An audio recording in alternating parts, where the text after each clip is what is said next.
Now it's on to Chicago, and let's win there. Thank you, guys. Robert Kennedy was in Los Angeles on the night of June 5, 1968, celebrating his victory in California's presidential primary.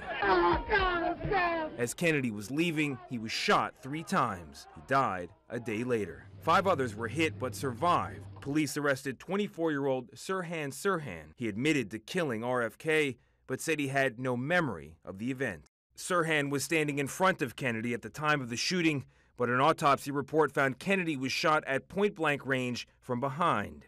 Over the years, new evidence reportedly shows as many as 13 shots were fired that night, but Sirhan's gun held only 8 bullets.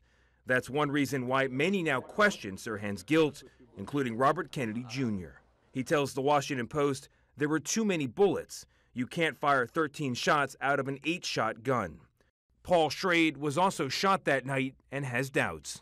RFK Jr. and Schrade are calling for a new investigation, something historian Doug Weed supports. As someone who writes history books, you cannot trust history. So I don't blame Robert Kennedy at all for pursuing this. Kennedy tells the Post he spent 3 hours visiting Sirhan in prison late last year after researching his father's assassination for months.